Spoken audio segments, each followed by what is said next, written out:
കർത്താവായ യേശുക്രിസ്തുവിൻ്റെ അതിപരിശുദ്ധ നാമം വാഴ്ത്തപ്പെടുമാറാകട്ടെ. EGM അഥവാ എബനേസർ ഗോസ്പൽ TV മിനിസ്ട്രീസിൽ നിത്യജീവ മൊഴികൾ എന്ന വചന പരമ്പരയിൽ യൂട്യൂബിലും ഫേസ്ബുക്കിലും വാട്സാപ്പിലും വീണ്ടും കടന്നു വരുവാൻ കൃപാലുവായ ദൈവം അനുവദിച്ചതോർത്ത് ഞാൻ ദൈവത്തെ സ്തുതിക്കുന്നു. അവസരം നൽകിയ അഡ്മിന്മാർക്കും എന്നെ ശ്രവിക്കുന്ന എല്ലാ പ്രിയപ്പെട്ടവർക്കും വീണ്ടും വരുന്നവനായ യേശുക്രിസ്തുവിൻ്റെ നാമത്തിലുള്ള സ്നേഹബന്ധനത്തെ ഒരിക്കൽ കൂടി അറിയിക്കുന്നു. സ്നാനം എന്ന വിഷയത്തെ ആസ്പദമാക്കി വെള്ളത്താൽ യേശുക്രിസ്തുവിൻ്റെ നാമത്തിൽ തന്നെയാണ് സ്നാനം ഏൽക്കേണ്ടത് എന്ന് നാം പഠിച്ചു വരുന്നു. ചിലർ വെള്ളത്തിൽ സ്നാനം ചെയ്യേണ്ട അല്ലെങ്കിൽ സ്നാനമേൽക്കേണ്ട, ചിലർ പരിശുദ്ധാത്മാവിൽ മാത്രം മതി എന്ന് പഠിപ്പിക്കുന്നു. ചിലർ സ്നാനം ആവശ്യമില്ല, സ്നേഹം മാത്രം മതി എന്ന് പഠിപ്പിക്കുന്നു. ചിലർ സ്ഥാനനാമമായിരിക്കുന്ന പിതാവിൻ്റെയും പുത്രൻ്റെയും പരിശുദ്ധാത്മാവിൻ്റെയും നാമത്തിൽ സ്നാനപ്പെടുത്തണം എന്ന് പഠിപ്പിക്കുന്നു. സ്തോത്രം. മറ്റൊന്ന്, നമ്മൾ യേശുക്രിസ്തുവിൻ്റെ നാമത്തിൽ സ്നാനം ഏൽപ്പിക്കണമെന്ന് അപ്പോസ്തോലന്മാരിൽ പരിശുദ്ധാത്മാവ് സംസാരിച്ചതായും നാം കാണുന്നു. സ്നാനങ്ങളെക്കുറിച്ചുള്ള ഉപദേശത്തിൽ നമ്മൾ 1, 2, 3 സ്നാനങ്ങളെക്കുറിച്ച് നാം ചിന്തിച്ചു. അത് പിന്നീടായി നമുക്ക് തുടർന്ന് ചിന്തിക്കാം. നാം എങ്ങനെ ദൈവവചനം പഠിക്കണമെന്നുള്ളതായ കാര്യത്തോടനുബന്ധിച്ച് നാം ഇങ്ങനെ ചിന്തിക്കുകയുണ്ടായി. നിഴൽ, രൂപം, സാക്ഷാൽ സ്വരൂപം എന്നുള്ളതായ വിഷയത്തോടനുബന്ധിച്ച്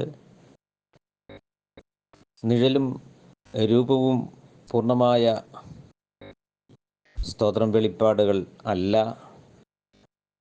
അത് അവ്യക്തമായിരുന്നു എന്നും സാക്ഷാൽ സ്വരൂപമാണ് യഥാർത്ഥമായിരിക്കുന്ന വെളിപ്പാടിൻ്റെ പൂർണ്ണതയെന്നും നാം ചിന്തിച്ചു വരികയാണല്ലോ. യോവേൽ പ്രവചനം അതിൻ്റെ 2-ാം അധ്യായത്തിൻ്റെ 28-ൽ സ്തോത്രം നിവൃത്തിയായൊരു സംഭവമാണ് എന്നോട് കേട്ട പിതാവിൻ്റെ വാഗ്ദത്തത്തിനായി കാത്തിരിക്കണമെന്നുള്ളത്. അവിടെ പറഞ്ഞിരിക്കുന്നത് സ്തോത്രം ഇങ്ങനെയാണ്. യോവേൽ പ്രവചനം 2-ാം അധ്യായത്തിൻ്റെ 28 മുതൽ നമ്മൾ 26 മുതലൊക്കെയും വായിക്കുക. അവിടെ പറഞ്ഞിരിക്കുന്നത് ഇങ്ങനെയാണ്. സ്തോത്രം, അന്ത്യകാലത്ത് സകല ജഡത്തിന്മേലും എൻ്റെ ആത്മാവിനെ പകരും എന്നാണ്. എന്നാൽ യേശു പറഞ്ഞത്, ഞാൻ പോകാഞ്ഞാൽ പരിശുദ്ധാത്മാവ് വരികയില്ല. പരിശുദ്ധാത്മാവ് വരുമ്പോൾ സകല സത്യത്തിലും നിങ്ങളെ വഴി നടത്തും, പാപത്തെക്കുറിച്ചും നീതിയെക്കുറിച്ചും ന്യായവിധിയെക്കുറിച്ചും അറിയിക്കും. സ്നാപയോഹന്നാൻ വിളിച്ചു പറഞ്ഞത്, എൻ്റെ പിന്നാലെ വരുന്നവൻ ആത്മാവിലും തീയാലും സ്നാനം കഴിപ്പിക്കും എന്നാണ്. ഇവിടെ ചോദ്യമാകുന്ന ഒരു കാര്യങ്ങൾ, പരിശുദ്ധാത്മാവിന് തെറ്റുപറ്റുമോ? യഹോവയുടെ ആത്മാവിന് തെറ്റുപറ്റുമോ? യേശു കർത്താവ് തെറ്റ് പറഞ്ഞു കൊടുക്കുമോ? ഒന്നുകൂടെ പറയാം, പരിശുദ്ധാത്മാവിന് തെറ്റുപറ്റുമോ? യഹോവയുടെ ആത്മാവിന് തെറ്റുപറ്റുമോ? യേശു കർത്താവ് പറഞ്ഞത് തെറ്റായിരുന്നുവോ, അല്ലെങ്കിൽ പറഞ്ഞു കൊടുത്തത് തെറ്റാകുന്നുവോ എന്നുള്ളതാണ് സ്തോത്രം. അതുകൊണ്ട് അപ്പോസ്തല പ്രവൃത്തി 2:38, മത്തായി എഴുതിയ സുവിശേഷം 28:18 മുതൽ 19, യോവേൽ പ്രവചനം 2 നമ്മൾ 28 വായിക്കുന്നതായ വാക്യത്തിൽ നിന്ന് യോഹന്നാൻ അതുപോലെ സുവിശേഷത്തിൽ വിളിച്ച് പറയുന്നത്, എൻ്റെ പിന്നാലെ വരുന്നവൻ പരിശുദ്ധാത്മാവിലും തീയാലും സ്നാനം കഴിപ്പിക്കുന്നു എന്നാണ്. അപ്പോസ്തലന്മാർ ഞങ്ങൾ നിങ്ങളോട് അറിയിച്ചതിന് വിപരീതമായി ഞങ്ങളാകട്ടെ, സ്വർഗ്ഗത്തിൽ നിന്നൊരു ദൂതനാകട്ടെ നിങ്ങളോട് സുവിശേഷം അറിയിച്ചാൽ ശിക്ഷിക്കപ്പെട്ടവനാണ്. ഗലാത്യ ലേഖനം 1:8 പറഞ്ഞു വരുന്നതിൻ്റെ താല്പര്യം, സ്തോത്രം, അപ്പോസ്തലന്മാരുടെ ഉപദേശം പരിശുദ്ധാത്മാവിൻ്റെ ഉപദേശമല്ലയോ? അത് യഹോവയുടെ ആത്മാവിലല്ലയോ? അത് കർത്താവ് പറഞ്ഞതിനോട് കേട്ട പിതാവിൻ്റെ വാഗ്ദത്തമല്ലയോ? അത് വ്യത്യസ്തമാകുമോ? സത്യമെന്ത് എന്നുള്ളതായിരിക്കുന്ന ഒരു ചിന്ത നമുക്ക് ആവശ്യമാണ്. സ്തോത്രം. നമ്മൾ ചിലതായിരിക്കുന്ന തർക്ക വിഷയങ്ങളും വാദങ്ങളുമൊക്കെയും നമുക്ക് ഉണ്ടെന്ന് വരികിൽ എന്തുകൊണ്ടാണ് ഈ കാര്യങ്ങളെ വളരെ ഗൗരവമായി പഠിപ്പിക്കുന്നത് അല്ലെങ്കിൽ പറയുന്നത്? സ്തോത്രം. തിയോളജി പ്രോപ്പർ നമ്മൾ പഠിക്കുമ്പോൾ അതിനകത്ത് പഠിപ്പിക്കുന്നതായ ചില ചിന്തകളെ നമുക്ക് കാണാം. തിയോളജി പ്രോപ്പറിൽ പഠിപ്പിക്കുന്നത് ദൈവിക തൃത്വത്തിലെ ഒന്നാമനായ പിതാവാൻ ദൈവത്തെ പറ്റിയുള്ള പഠനത്തിനെയാണ് അടിസ്ഥാന ശാസ്ത്രമെന്ന് പറയുന്നത്. അപ്പം അടിസ്ഥാന ദൈവശാസ്ത്രം നമ്മളെ പഠിപ്പിക്കുന്നത് ദൈവിക തൃത്വത്തിലെ ഒന്നാമനായ പിതാവാൻ ദൈവത്തെ പറ്റിയുള്ള പഠനമാണ്. സ്തോത്രം. അപ്പോൾ അത് നമുക്ക് ചിന്തിച്ച് നമുക്ക് പഠിക്കേണ്ടതുണ്ട്. തിരുവചനത്തിൽ ദൈവത്തിന് സാധാരണ ഉപയോഗിക്കുന്ന ഒരു നാമമാണ് ഏൽ എന്നുള്ളത്. ഇത് ദൈവത്തിൻ്റെ വല്ലഭത്വത്തെയും അധികാരത്തെയും വെളിപ്പെടുത്തുന്നു. എന്നാൽ ഏലോഹിം എന്ന ബഹുവചന നാമം ദൈവത്തിലുള്ള ഏകത്വത്തെ കാണിക്കേണ്ടതിന് ഏകവചനത്തിൽ ഉപയോഗിക്കുന്നു എന്ന്. ഇതാണ് ഈ തിയോളജി പ്രോപ്പർ നമ്മളെ പഠിപ്പിക്കുന്നത്. അപ്പം നമുക്ക് ഈ പഠനം എത്രമാത്രം അടിസ്ഥാനപരമായ ഈ ദൈവശാസ്ത്രം എത്രമാത്രം ശരിയാണ് എന്നുള്ളതാണ് നമുക്കറിയേണ്ടത്.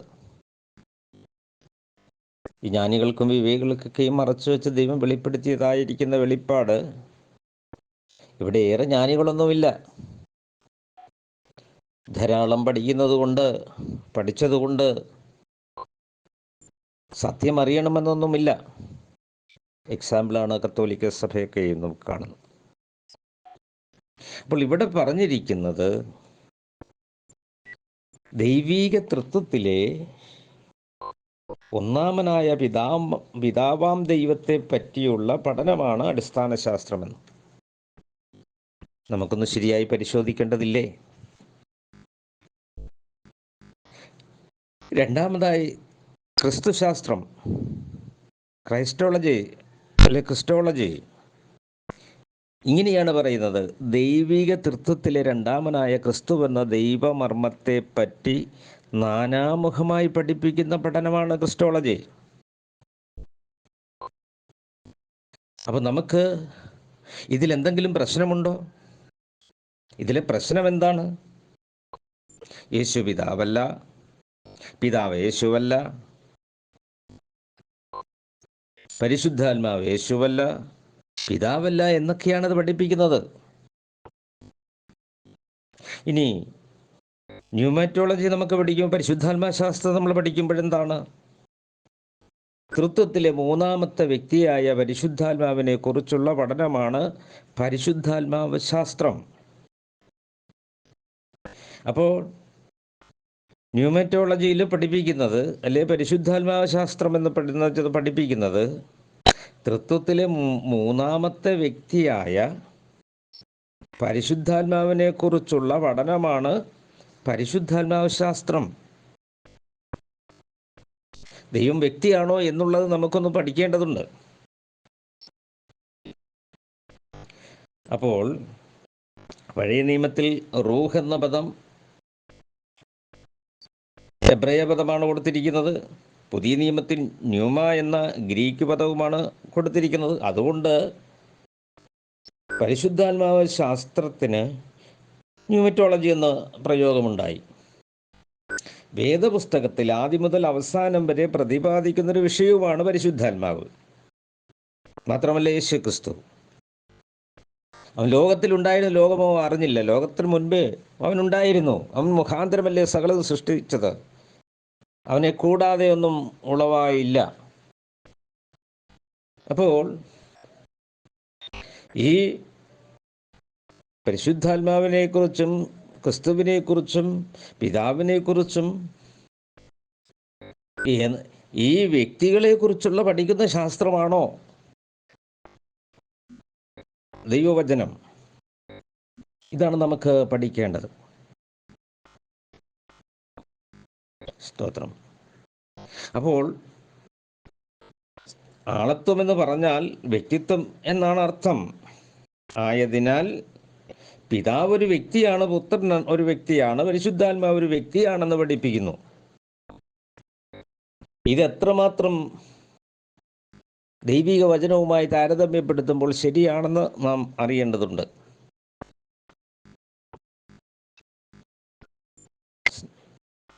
അപ്പോൾ എന്നിട്ട് പഠിപ്പിക്കുന്നു, എല്ലാവർക്കും ശക്തിയുണ്ട്, ബുദ്ധിശക്തിയുണ്ട്, ഇച്ഛാശക്തിയുണ്ട്, വികാരം തുടങ്ങിയ ഘടകങ്ങൾ ഉള്ളതിനാൽ പിതാവും പുത്രനും ആത്മാവും വ്യക്തിയാണ് എന്ന് പഠിപ്പിക്കുന്നു. ശരിക്കും വ്യക്തിയാണോ? അതേ വ്യക്തികളാണോ? ഒരാൾക്ക് വ്യക്തിത്വമുള്ളത് കൊണ്ട് വ്യക്തികളാകണമെന്നില്ല, പക്ഷെ വ്യക്തിക്ക് വ്യക്തിത്വം ഉണ്ടാകും. ദൈവം ഒരു വ്യക്തിയാണോ? നമുക്ക് ശരിയായൊരു പഠനം ആവശ്യമാണ്. ഇത് ശരിയോ തെറ്റോ എന്ന് നമുക്ക് അറിയണം. ഇതുപോലെ എന്താണ് യുഗം? അത് 7 2 10 അല്ലെങ്കിൽ 15 എങ്ങനെയൊക്കെയാണ് പഠിപ്പിക്കുന്നത്? മനുഷ്യന്റെ സൗകര്യത്തിനനുസരിച്ച് ദൈവത്തെക്കുറിച്ചുള്ളതായിരിക്കുന്ന അറിവ് നൽകുന്ന ശാഖയായി മനുഷ്യന്റെ കൈകളാൽ രൂപപ്പെടുത്തിയതായിരിക്കുന്ന, ചിട്ടപ്പെടുത്തിയതായിരിക്കുന്ന ഒന്നാണ് യുഗമെന്നുള്ളത്. അതുപോലെ ഉടമ്പടി, 8 വിധമായ ഉടമ്പടിയെ പറ്റിയൊക്കെയും പഠിപ്പിക്കുന്നുണ്ട്.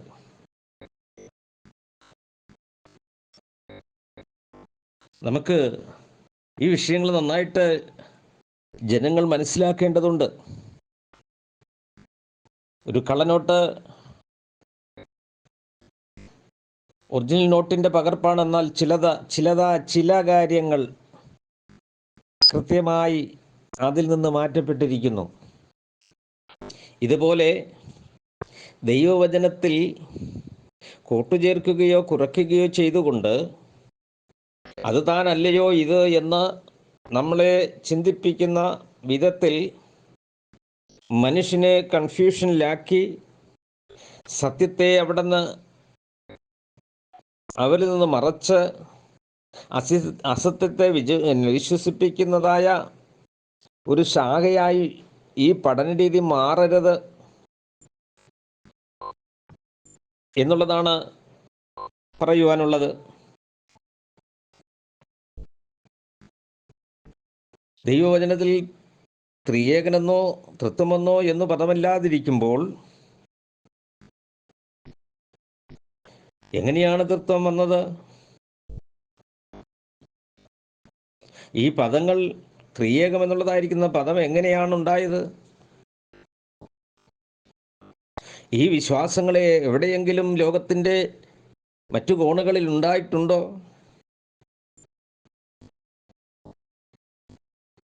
അബ്രഹാമിൻ്റെ സന്തതി പരമ്പരയിൽ ഇസ്മയേലിനെ കുറിച്ചും ഇസഹാക്കിനെ കുറിച്ചും നമ്മൾ പഠിക്കുന്നു. അപ്പോൾ അവരിലുണ്ടാകുന്നതായിരിക്കുന്ന ഏകദൈവ വിശ്വാസത്തിനെതിരായി എവിടെ നിന്നാണ് ഈ വിശ്വാസം ലഭിച്ചത്?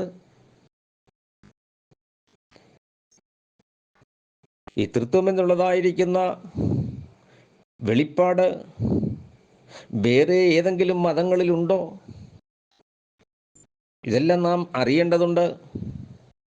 അതിൻ്റെ ചതിക്കുഴികൾ എന്താണ്? ദൈവം ഏകനാണ്, പിന്നെ ത്രിയേകനല്ലല്ലോ. ദൈവം വ്യക്തികളുടെ സംഗമമാണോ?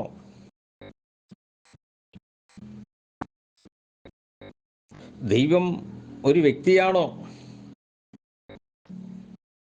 ദൈവം ഒരുവനല്ലേ ഉള്ളൂ. അപ്പോൾ നമുക്ക് വിശകലനമായ ഒരു പഠനത്തിൻ്റെ ആവശ്യകതയുണ്ട്. ജനത്തെ സത്യത്തിൽ നിന്ന് അസത്യത്തിലേക്ക് നയിക്കുന്ന അതുതന്നെയല്ലയോ ഇത് എന്ന് തോന്നിപ്പിക്കുമാറ്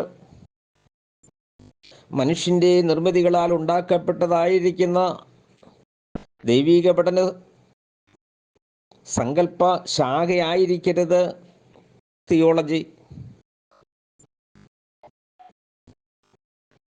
അതുകൊണ്ട് വളരെ ശ്രദ്ധിക്കണം. ദൈവം ഏകൻ തന്നെ എന്ന ആവർത്തന പുസ്തകം അതിൻ്റെ 6-ാം അധ്യായത്തിൻ്റെ 4-ാം വാക്യം നമ്മൾ വായിക്കുന്നു. ദൈവം ഏകനാണ്. ആവർത്തന പുസ്തകം നമ്മൾ വ്യക്തമായി അവിടെ പഠിപ്പിക്കുകയാണത്. അപ്പോൾ ദൈവവചനത്തിൽ നിന്ന് വ്യത്യസ്തമായി സത്യത്തിൽ നിന്ന്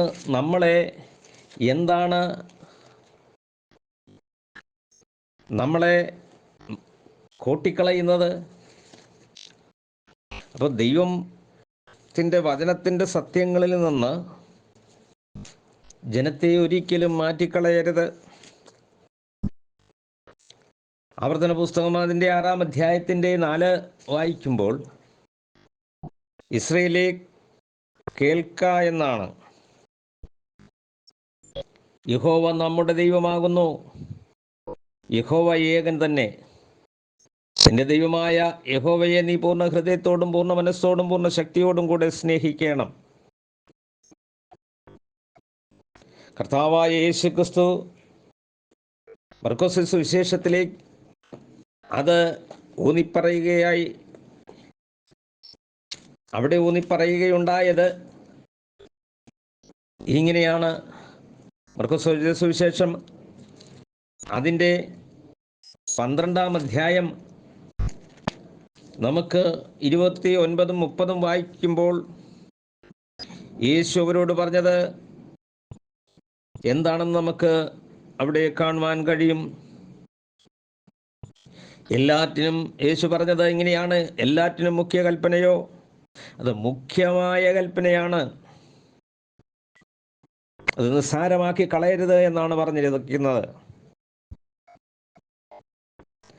ഇസ്രായേലേ കേൾക്ക, നമ്മളുടെ ദൈവമായ കർത്താവ് ഏക കർത്താവ്. നിന്റെ ദൈവമായ കർത്താവിനെ നീ പൂർണ്ണ ഹൃദയത്തോടും പൂർണ്ണ ആത്മാവോടും പൂർണ്ണ മനസ്സോടും പൂർണ്ണ ശക്തിയോടും കൂടെ സ്നേഹിക്കണം.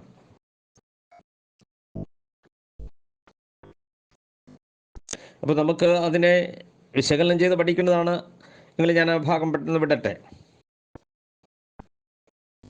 അപ്പോൾ എല്ലാറ്റിനും മുഖ്യമായ കൽപ്പനയാണ് ഇസ്രായേലേ കേൾക്ക, നമ്മുടെ ദൈവമായ കർത്താവ് ഏക കർത്താവ്.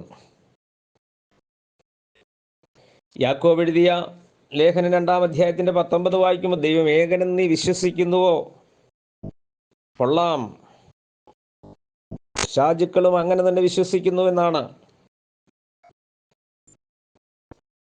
മാത്രമല്ല വിശ്വസിക്കുക മാത്രമല്ല വിറയ്ക്കുകയും ചെയ്യുന്നു എന്നാണ്. അപ്പോൾ നമ്മുടേതായിരിക്കുന്ന കാഴ്ചപ്പാടുകൾ എന്താണ്? ദൈവമോ ഒരുവൻ മാത്രമെന്ന് മറ്റൊരു സ്ഥാനത്ത് രേഖപ്പെടുത്തിയിരിക്കുമ്പോൾ എഫെസ്യ ലേഖനം 4-ാം അധ്യായത്തിൻ്റെ 4 തൊട്ട് നാം വായിക്കുമ്പോൾ നമ്മളെ വിളിച്ചിരിക്കുന്നതായ പ്രത്യാശയ്ക്കായി വിളിച്ചപ്പോൾ അവിടെ പറയുകയാണ് ഏക കർത്താവാണ് എന്നാണ്. സ്നാനമെന്ന് വിശ്വാസമെന്ന് എന്നൊക്കെയും എഴുതിയിരിക്കുകയാണ്. എന്നിട്ട് പറയുകയാണ് എല്ലാവരിലും ഇരിക്കുന്നവനും എല്ലാവരിലും വ്യാപരിക്കുന്നവനും എല്ലാവർക്കും ദൈവവും പിതാവുമായവൻ ഒരുവൻ എന്നാണ്. അപ്പോൾ ഒരു ദൈവമല്ലേ ഉള്ളൂ, ഏകസത്യ ദൈവം. അതുകൊണ്ട് ഏകസത്യ ദൈവമായ നിന്നെയും നീ അയച്ചിരിക്കുന്ന യേശുക്രിസ്തുവിനെ അറിയുന്നത് തന്നെയാണ് നിത്യജീവൻ. യേശുക്രിസ്തുവിനെ യഥാർത്ഥമായി ദൈവം നമ്മോടുകൂടെ എന്നർത്ഥമുള്ള ഇമ്മാനുവലാണവൻ. ദൈവം മനുഷ്യരോടുകൂടെയുള്ളതായിരിക്കുന്നു, വാസം ചെയ്യുന്നു എന്നുള്ളതാണ്. ഇനി നമ്മൾ വായിക്കുമ്പോൾ വെളിപ്പാട് പുസ്തകങ്ങളിലേക്കും നമ്മൾ കാണുന്നു, നിങ്ങളെ വിളിച്ചപ്പോൾ ഏക പ്രത്യാശയ്ക്കായി നിങ്ങളെ വിളിച്ചതുപോലെ ശരീരമൊന്ന് ശരീരം എന്ന് പറഞ്ഞാൽ എന്താണ്? ആത്മാവൊന്ന്, കർത്താവ് ഒരുവൻ, വിശ്വാസമൊന്ന്,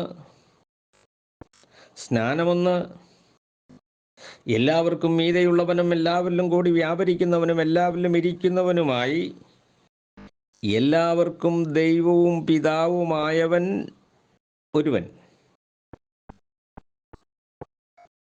അപ്പോൾ നമുക്ക് ഏക പ്രത്യാശയ്ക്കായാണ് വിളിച്ചത്. നിങ്ങളെ വിളിച്ചപ്പോൾ ഏക പ്രത്യാശയ്ക്കായി. ആ ഏക പ്രത്യാശ എന്തായിരുന്നു പഴയ നിയമവിശുദ്ധന്മാരുടെയും എന്ന് നാം പഠിക്കേണ്ടതുണ്ട്. മോശെ ഒരിക്കൽ പറഞ്ഞു, ക്രിസ്തുവിൻ്റെ നിന്ന മിസ്രൈമിലേക്കും ധനത്തേക്കാൾ ഫറവോന്റെ പുത്രിയുടെ മകനെന്നുള്ളതായിരിക്കുന്ന പദവിയേക്കാൾ ക്രിസ്തുവിൻ്റെ നിന്ന വലിയ ധനമെന്നീ. എന്നിട്ട് ഹല്ലേലൂയ സഹോദരന്മാരുടെ കഷ്ടമനുഭവിക്കുന്നത് തിരഞ്ഞെടുത്തു എന്നാണ്. അപ്പോൾ ഇവിടെ പറയുന്നു, നിങ്ങളെ വിളിച്ചപ്പോൾ ഏക പ്രത്യാശ. 1 പത്രോസ് ലേഖനത്തിലെ 10-11 വാക്യങ്ങളിൽ വായിക്കുമ്പോൾ അവരിലുള്ള ക്രിസ്തുവിൻ്റെ ആത്മാവ്. നമുക്ക് പിന്നീടായി വിശകലനം ചെയ്ത് വിശദീകരിക്കാം. സ്തോത്രം. അപ്പോൾ ഏക പ്രത്യാശയ്ക്ക് നിങ്ങളെ വിളിച്ചതുപോലെ ശരീരം എന്ന് പറയുന്നത് എന്താണ്? സഭയാണ്. സഭയൊന്നാണ്. വേർപാടിൻ്റെ നടുച്ചോരിൽ ഇടിച്ചു കളഞ്ഞ ഇരുപക്ഷത്തെയും ഒന്നാക്കി തീർത്തു ക്രിസ്തുവിൽ. ഈ തൊഴുത്തിൽ ഉൾപ്പെടാത്ത വേറെ ആടുകളെയും ഞാൻ നടത്തേണ്ടതാകുന്നു. ഒരാടും അല്ലെങ്കിൽ ഒരിടയനും ഒരു തൊഴുത്തുമാകും. അതുകൊണ്ട് സ്നാനമൊന്നാണ്. അനേക സ്നാനങ്ങൾ ഉണ്ടെന്ന് വരികിലും സ്നാനങ്ങളെക്കുറിച്ചുള്ള ഉപദേശം പറയുമ്പോൾ ഇപ്പോൾ ചെയ്യേണ്ടതായ സ്നാനം പരിശുദ്ധാത്മാ നിയോഗം പ്രാപിച്ച യഹോവയുടെ ആത്മാവിനാൽ അപ്പോസ്തലന്മാരിലോട് സംസാരിക്കപ്പെട്ടതായ സ്നാനമാണ് പൂർണ്ണതയിലേക്ക് എത്തിക്കുന്നത്. അതുകൊണ്ടാണ് നിഴലും അതുപോലെ രൂപവും അല്ലെങ്കിൽ സ്വരൂപവും സാക്ഷാൽ സ്വരൂപവും എന്താണെന്ന് പഠിക്കണമെന്ന് പറഞ്ഞത്. അപ്പോൾ പിതാവിൻ്റെയും പുത്രൻ്റെയും പരിശുദ്ധാത്മാവിൻ്റെയും നാമത്തിൽ സ്നാനപ്പെടണമെന്നുള്ള കർത്താവായ യേശുക്രിസ്തുവിൻ്റെ കൽപ്പന എന്നോട് കേട്ട പിതാവിൻ്റെ വാഗ്ദത്തം എന്ന് പറയപ്പെടുന്നത് യഹോവയുടെ ആത്മാവ് അന്ന് വ്യാപരിക്കുമ്പോൾ പിതാവിൻ്റെ വാഗ്ദത്തമായ യോവേൽ പ്രവാചകൻ പറഞ്ഞതായ സത്യം അന്ന് സംഭവിക്കുകയാണ്. അവരുടെ മേൽ ദൈവത്തിൻ്റെ ആത്മാവ് വന്നപ്പോൾ, അല്ലെങ്കിൽ യഹോവയുടെ ആത്മാവ് വന്നപ്പോൾ, എന്നോട് കേട്ട പിതാവിൻ്റെ വാഗ്ദത്തം പിതാവിൻ്റെയും പുത്രൻ്റെയും പരിശുദ്ധാത്മാവിൻ്റെയും നാമത്തിൽ ചെയ്യണമെന്നുള്ളത് സത്യം. സകല സത്യത്തിലും വഴി നടത്തിയ പരിശുദ്ധാത്മാവ് അവർക്ക് വെളിപ്പെടുത്തി, അല്ലെങ്കിൽ യഹോവയുടെ ആത്മാവ് അവർക്ക് വെളിപ്പെടുത്തി. യോഹന്നാൻ പറഞ്ഞതുപോലെ എൻ്റെ പിന്നാലെ വരുന്നവനാണ് പരിശുദ്ധാത്മാവിൽ സ്നാനം കഴിപ്പിക്കുന്നവൻ. ആ സത്യത്തിൻ്റെ ആത്മാവ് വന്നപ്പോൾ അവർ യേശുക്രിസ്തുവിൻ്റെ നാമത്തിൽ സ്നാനപ്പെടും. അതുകൊണ്ട് സ്നാനം ഒന്നാണിപ്പോൾ. എന്തുകൊണ്ട്? മരണമടക്ക പുനരുത്ഥാനത്തോട് ഏകീഭവിക്കുന്ന സ്നാനം. മരിച്ചു, അടക്കപ്പെട്ടു, 3-ാം നാൾ ഉയർത്തെഴുന്നേറ്റു എന്ന് ആ സത്യം ഉൾപ്പെടുത്തിയിട്ടുള്ള ശുശ്രൂഷ. വെള്ളം എന്താണെന്നൊന്ന് പഠിക്കേണ്ടതുണ്ട്. നമുക്കത് പിന്നീടായി ചിന്തിക്കാം. അപ്പോൾ ഇവിടെ പറയുന്ന കർത്താവ് ഒരുവൻ, ഒരു കർത്താവേ ഉള്ളൂ, ഒരാത്മാവേ ഉള്ളൂ. പഴയ നിയമത്തിലും പുതിയ നിയമത്തിലും വ്യാപരിക്കുന്ന ദൈവത്തിൻ്റെ ആത്മാവ് ഒന്നേ ഉള്ളൂ. അതുകൊണ്ട് 3-4 ആത്മാക്കളൊന്നുമില്ല. അതെല്ലാം ഒരാത്മാവാണ്, മൂന്നാല് വ്യക്തികളുടെ സംഗമവുമല്ല. അപ്പോൾ എന്നിട്ട് പറയുകയാണ്, എല്ലാവർക്കും മീതെയുള്ളവനും. ആരാണ് എല്ലാവർക്കും മീതെയുള്ളവൻ? എല്ലാവരിലും കൂടി വ്യാപരിക്കുന്നവൻ. ആരാണ്? എല്ലാവരിലും ഇരിക്കുന്നവനുമായി എല്ലാവർക്കും ദൈവവും പിതാവുമായവൻ ഒരുവൻ. ഈ സത്യം നാം മനസ്സിലാക്കിയിരിക്കണം. സ്തോത്രം. അതുകൊണ്ട് ദൈവം വ്യക്തിയാണോ ഇല്ലയോ എന്നൊക്കെ നമുക്ക് അറിയേണ്ടതുണ്ട്. പറഞ്ഞു വന്നത്, നമ്മൾ പഠിപ്പിക്കുന്നതായ ദൈവിക ശാസ്ത്രം മാനുഷിക സങ്കല്പങ്ങൾ കൊണ്ട് മെനഞ്ഞതായിരിക്കരുത്. ദൈവിക വചനത്തിൻ്റെ അടിസ്ഥാനത്തിൽ കെട്ടിപ്പടുത്തുന്ന ഒന്നായിരിക്കണം നമ്മുടെ ഉപദേശങ്ങൾ. തിയോളജി പ്രോപ്പറോ ക്രിസ്റ്റോളജിയോ ന്യൂമിറ്റോളജിയൊക്കെയും പഠിപ്പിക്കുമ്പോൾ ഈ സത്യത്തിൽ നിന്ന് വ്യതിചലിക്കുന്നു എന്ന് നമുക്ക് തിരുവചനം പഠിക്കുമ്പോൾ കാണുവാൻ കഴിയും. എൻ പിതാവിലും പിതാവിനിലുമെന്ന് നിങ്ങൾ വിശ്വസിപ്പിൻ, ഇല്ലെങ്കിൽ എൻ്റെ പ്രവൃത്തി നിമിത്തം വിശ്വസിപ്പിൻ. ഞാനും പിതാവും ഒന്ന് തന്നെയാണ്. അതുകൊണ്ട് ദൈവം തന്നെയാണ്. സ്തോത്രം. ഇവിടെ ജഡരക്തങ്ങളോട് കൂടിയവരായിരിക്കുന്നു. അത് മാനുഷിക ജഡവുമായി ബന്ധപ്പെടുത്തി ചിന്തിക്കരുത്. സ്ത്രീ പുരുഷ ബന്ധത്തിലാണ് ആദം തുടങ്ങിയുള്ളതായിരിക്കുന്ന മനുഷ്യനുളവാകുന്നത് എങ്കിൽ ലൈംഗിക ബന്ധത്തിൽ ജനിച്ചവനല്ല കർത്താവായ യേശുക്രിസ്തു. ആ ശരീരവും ഈ ശരീരവും തമ്മിൽ ഒത്തിരി വൈജാത്യങ്ങളുണ്ട്. വൈജാത്യങ്ങളെ കുറിച്ച് നമുക്ക് പിന്നീട് ചിന്തിക്കണം. അപ്പോൾ സ്തോത്രം, ആ ജഡത്തിലിരുന്നത് യഹോവ തന്നെയാകുന്നു എന്ന് യെശയ്യാപ്രവചനത്തിലൂടെ നമുക്ക് കാണുവാൻ കഴിയും. ദരിദ്രോട് സുവിശേഷം അറിയിപ്പാൻ എന്നെ അഭിഷേകം ചെയ്തുകൊണ്ട് അവൻ്റെ ആത്മാവിൻ്റെ മേലിരിക്കുന്നു. യേശു പറഞ്ഞു, അവൻ്റെ ആത്മാവാണ് എൻ്റെ മേലിരിക്കുന്നത്. അവനിൽ വസിച്ചുകൊണ്ടാണ് ഞാൻ ഈ പ്രവൃത്തി ചെയ്യുന്നത്. യെശയ്യായുടെ കുറ്റിയിൽ നിന്നൊരു മുള പൊട്ടി പുറപ്പെടും. യെശയ്യാ 11 നമ്മൾ വായിക്കുമ്പോൾ അവൻ്റെ ആത്മാവിൻ്റെ മേൽ ഇരിക്കുന്നു. ജ്ഞാനത്തിൻ്റെയും വിവേകത്തിൻ്റെയും എന്നൊക്കെയും പറയുകയാണ്. 6 കാര്യങ്ങൾ അവിടെ പറയുന്നുണ്ട്. അപ്പോൾ യഹോവയുടെ ആത്മാവാണ് യേശുക്രിസ്തുവിലിരുന്നത്. യേശുക്രിസ്തുവിലിരുന്ന ആത്മാവ് തന്നെയാണ് പ്രവാചകന്മാരിലിരുന്നത്. യഹോവയുടെ ആത്മാവ് തന്നെ. അതുകൊണ്ടാണ് പത്രോസ് അപ്പോസ്തലൻ എഴുതിയത്, അവരിലുള്ള ക്രിസ്തുവിൻ്റെ ആത്മാവ്. ക്രിസ്തു ജഡത്തിൽ കഷ്ടമനുഭവിക്കുവാൻ ദൈവം തിരഞ്ഞെടുത്ത മക്കൾ ജഡരക്തങ്ങളോടുകൂടിയവരാകൊണ്ട് ജഡത്തിൽ വെളിപ്പെട്ടതായ ദൈവം, അതായത് ആ ജഡശരീരത്തിൽ ഒരുക്കിയിരിക്കുന്നതായ ജഡശരീരത്തിനുള്ളിൽ വസിക്കുന്ന ദൈവത്തിൻ്റെ ആത്മാവ്.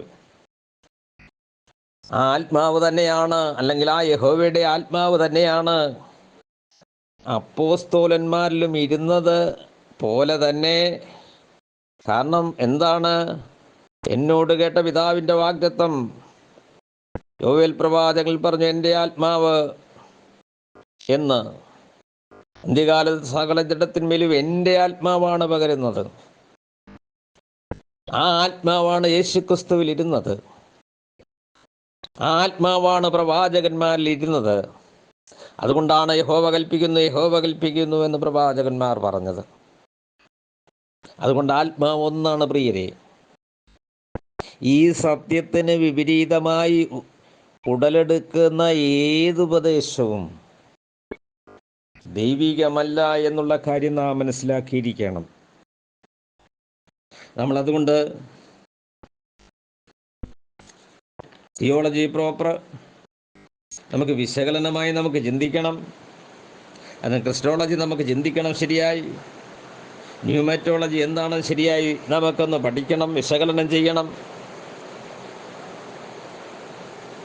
അങ്ങനെ നാം സത്യത്തിലേക്ക് നയിക്കപ്പെടണം. ഏക സത്യദൈവമായ നിന്നെയും നീ അയച്ചിരിക്കുന്ന യേശുക്രിസ്തുവിനെയും അറിയുന്നത് തന്നെ നിത്യജീവൻ. അവൻ്റെ നാമം മൂലം പാപമോചനം ലഭിക്കുമെന്ന് സകല പ്രവാചകന്മാരും യഹോവയുടെ ആത്മാവിൽ, അപ്പോസ്തലന് വെളിപ്പെട്ടതായ ഭാഷയിൽ പറഞ്ഞാൽ ക്രിസ്തുവിൻ്റെ ആത്മാവിനാൽ, അല്ലെങ്കിൽ ഹല്ലേലൂയ സ്തോത്രം, ദൈവമാത്മാവാകുന്നു എന്ന് യോഹന്നാന്റെ സുവിശേഷം 4:24 വായിക്കുമ്പോൾ യഹോവയുടെ ആത്മാവ് തന്നെയാണ് എന്ന് നമുക്ക് വ്യക്തമാക്കുന്നു. അതിൻ്റെ ആ സത്യത്തിൽ നിന്ന് വ്യതിചലിക്കുന്ന കള്ളനോട്ടായി നമ്മുടെ ഉപദേശം മാറരുത്. ദൈവസന്നിധിയിൽ നാം ന്യായം പറയേണ്ടി വരും. നമുക്ക് ബലഹീനതകളുണ്ടെന്ന് വരികിലും ദൈവത്തിൻ്റെ വചനത്തിൻ്റെ സത്യത്തിൻ്റെ നീ ദുർബലമാക്കരുത്. സത്യമറിയുകയും സത്യം നമ്മളെ സ്വതന്ത്രരാക്കുകയും ചെയ്യട്ടെ. ദൈവം ഈ വചനങ്ങളെ കൊണ്ട് നമ്മളെല്ലാവരെയും സമർത്ഥമായി അനുഗ്രഹിക്കുമാറാകട്ടെ. കർത്താവ് നമ്മളെ വെളിപ്പെടുത്തട്ടെ. ദൈവത്തിൻ്റെ കൃപയിൽ നമ്മൾക്ക് ആശ്രയിക്കാം. കർത്താവിൻ്റെ വരവേറ്റവും ആസന്നമായിരിക്കുന്ന നാളുകളിൽ സത്യത്തെ അറിഞ്ഞ് നിത്യ ജീവനെ പ്രാപിക്കുക. ദൈവം പലവിധമായ പദ്ധതികളിലൂടെ ദൈവം മനുഷ്യനോട് ഇടപെടുന്നു.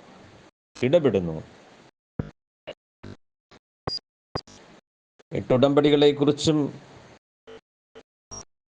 നമുക്ക്, അതുപോലെ യുഗങ്ങളെക്കുറിച്ചൊക്കെ നമുക്ക് ശരിയായൊരു വിശകലനവും നമുക്ക് പിന്നീടായി ചിന്തിക്കാം. എന്നാൽ ഈ 3 ദൈവിക ശാസ്ത്ര ശാഖകളെക്കുറിച്ച് നമുക്ക് വിലയിരുത്തി നമുക്ക് മുന്നോട്ട് പഠിക്കുവാൻ നല്ലൊരവസരം ലഭ്യമാകട്ടെ എന്ന് ഞാൻ പ്രാർത്ഥിച്ചുകൊണ്ട് ഞാൻ എൻ്റെ വാക്കുകൾക്ക് വിരാമം കുറിക്കുന്നു. ദൈവം നമ്മളെല്ലാവരെയും സമർത്ഥമായി അനുഗ്രഹിക്കുമാറാകട്ടെ. യേശുവേ നന്ദി, നന്ദി, നന്ദി. യേശുവേ നന്ദി.